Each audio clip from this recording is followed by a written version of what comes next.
Do you know what I realized about positive versus negative focus in talk and complaining and praise and appreciation and compliments and in general pessimism and optimism and realism is that every time that you focus on something negative, it's almost as though you were underlining the important items on your to-do list, for example, because when you are crossing out something, you are exerting the same amount of energy as if you had been to underline something important. Think about that. Nevertheless, for some reason, it is said that positivity tends to be more powerful than negativity, and you do not have to worry about the impact of your complaints or negativity too much as long as you focus on what is positive as well.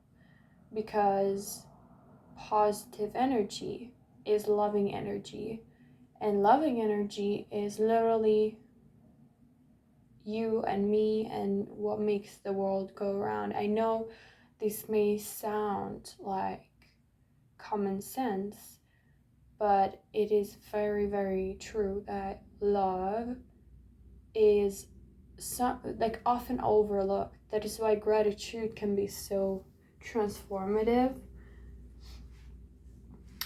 And the reason why love is overlooked is the same why complaints are, still in existence. Because love, I believe, is oneness, but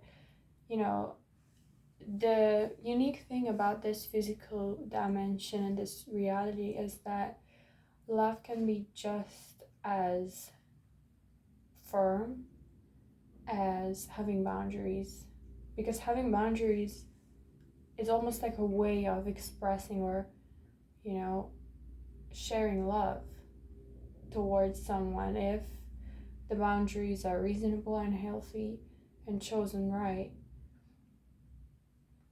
And love also creates standards of living. So without love, it's all just separation, and then you wouldn't be here and I wouldn't be talking to you. But if you only focus on what is negative, then eventually your power will get back to you. So you will get more negative experiences in your life. You will have them. And if you focus on what is positive, on the other hand, be careful as well, because love is powerful, It is nearly 10 times more powerful than a lack of love or even fear. The basis of many religions is the fear of a deity, like God or source, and in my opinion, that can be kind of, sustainable, to tell you the truth, because in this physical reality, we all tend to have fear anyway, and those of us who do not fear are rare, because it takes a certain level of understanding and focus to maintain fearlessness and a state of fearlessness. Better said, if you have fear anyway in your life because you do have things that are out of your control, you have two choices.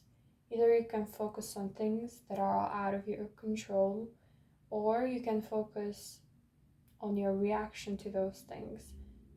Again, you have two choices when it comes to choosing being in focus instead of out of control by focus. And the first option is you can focus on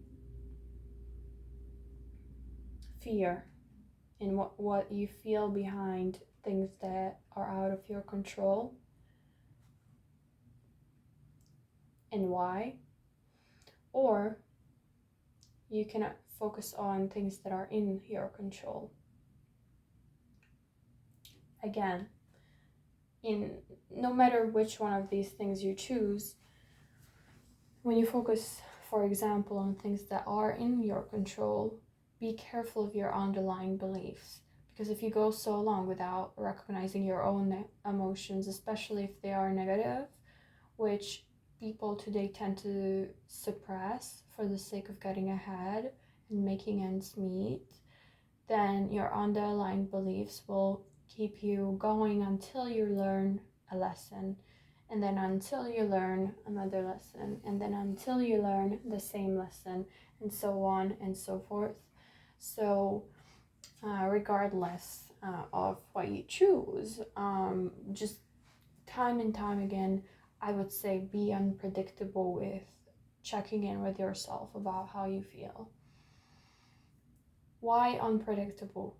Because nature is unpredictable, and when we mimic physically the cycles and the breaks and the falls and the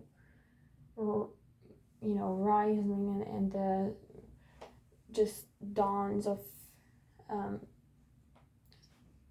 seasons in nature, we also become more like it, meaning more, pure, healthy, and in general, understanding. Often we try to love people without understanding them, but what this results in again is suppression, because when you love someone, you love yourself, and when you do not love someone, you do not love yourself. But when you hurt someone, you hurt someone else. That could be you, and you are also hurting yourself, and the same is true backwards. So basically, oneness implies that indeed someone else's, uniqueness can be your interest or curiosity as to what you have within yourself as unique. But sometimes it's nice to draw the line and enforce and assert those boundaries as to where you really start. Because if you do not have those boundaries in place, you will become immersed into that person unconditionally, just because they're giving you their energy and pouring themselves into you, thinking that is love, but it isn't always. Not always. Because love may not be all you need, because in this physical reality, there is, no love, but definitely no progression of love without boundaries.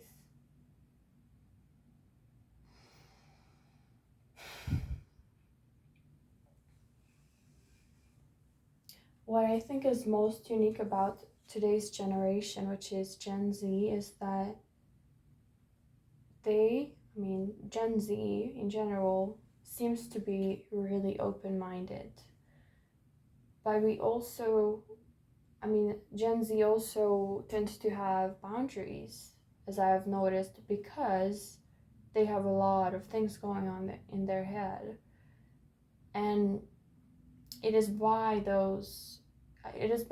having those boundaries that they figure out who they are in the end, instead of following or complying to standards that have been set before them. And again, where is the average woman among all of this? I don't know. Honestly, I think she's dead. But men also have changed throughout this generation. Like, they definitely have been raised by the same parents as the generation before them, which is Gen Y, right? And they have a choice now, but that doesn't mean that all of them became more mature than what their physical maturity required of them only, which is basically what women also have to go through. And a man, to become a man, needs to earn his masculinity. So, in my opinion, the men who grow up today, who are Gen Z, will be much more different than men, say, above 35, 36 today in 2026, because they have been raised in a completely different world and in a world of technology, and they had to enforce those boundaries early on. But at the same time, the men before, they were very physically aware of themselves and their strengths, perhaps more at least than the next generation. So, because men create society and they initiate it, and women only follow, I'm talking about men because I'm just pondering what's going to happen with society as a result of a whole generation having boundaries.